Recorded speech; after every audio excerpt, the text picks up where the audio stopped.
Voilà, donc nous sommes à Kamsar et qu'est-ce qui se passe? Ce sont des élèves qui, faute d'enseignants, se muent en surveillant.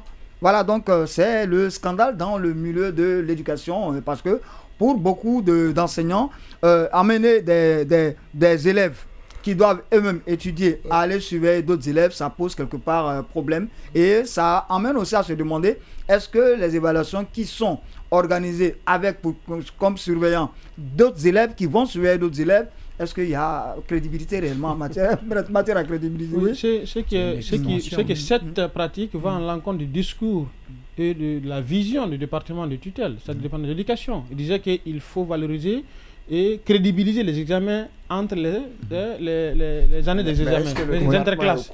Ça, c'est un premier élément. Oui. Maintenant, s'ils ne sont pas au courant, on les informe. Ils sont informés. Le deuxième aspect que je voudrais souligner, ce serait ma première nouvelle d'entendre ces arts de pratique. Moi, personnellement, j'ai été surveillant quand j'étais doctorant.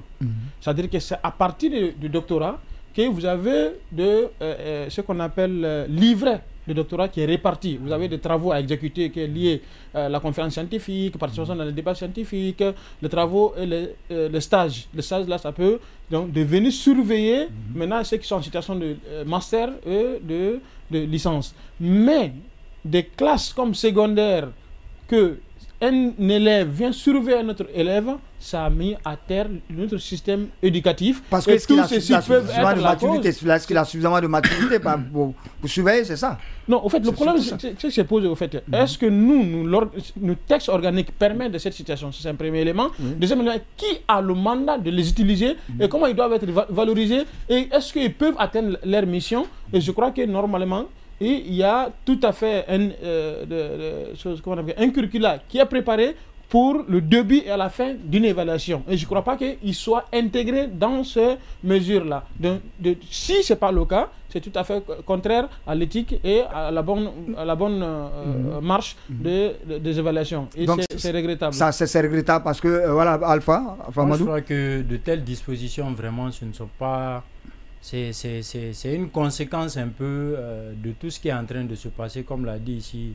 C'est une suite logique, hein? Tout ce qui est en train de se passer dans le domaine de l'éducation, avec ces multiples crises-là qui entachent ce secteur-là. Mais de là à aller à prendre une telle mesure, parce que je ne dirais pas que c'est quelqu'un qui a pris la mesure, mais on ne peut pas citer une personne nommément. Mais c'est une évidence, si... de telles actions ont été posées sur le terrain, c'est que forcément il y a eu des personnes à un certain niveau qui ont eu à permettre cela.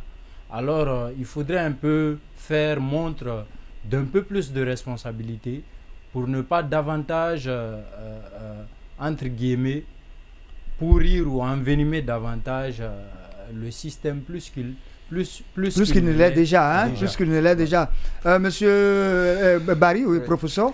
Moi, je pense que... Vous êtes enseignant, est-ce que ce sont des pratiques qui honorent la corporation? Est-ce que cette évaluation-là, réellement, peut refléter le niveau des enfants? Parce que un élève a tendance à être plus souple quand c'est un autre élève qu'il doit surveiller. Oui, tout à fait, Monsieur Valli. Lorsque nous organisons des évaluations, c'est pour, comme son nom l'indique, c'est évaluer réellement le niveau, le degré d'assimilation de l'apprenant. Mais si nous constatons qu'on prenne des élèves pour surveiller, déjà entre ces élèves-là, il y a une sorte d'affinité qui s'est développée. Il y a une bonne complicité. Voilà, une bonne complicité. Donc finalement, nous allons assister à la complaisance, laisser les enfants faire ce qu'ils veulent. En ce moment, on les a trompés tout simplement. Lorsque l'école, chaque école a ce qu'on appelle le personnel administratif. Si vous savez qu'il y a manque d'enseignants, alors utiliser le personnel administratif pour combler le vide qui s'est créé, pour colmater les brèches. Ou revoir le calendrier des évaluations, par exemple, pour redéployer les ressources. Mais moi, j'ai vu ces images-là dans notre plateforme, un lycéen qui est là en train de surveiller.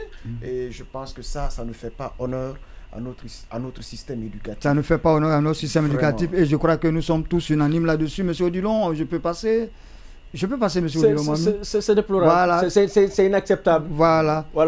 C'est pas une pratique qui tend à aider à réduire l'image de l'éducation. De l'éducation. Et donc, vivement que ce comportement s'arrête. Et ceux qui l'ont fait doivent être sanctionnés. Ah oui, surtout. Effectivement. Sinon, ça prouverait que même au département, il y a des complices. Le département est complice de la pratique. On accepte en fait cette situation.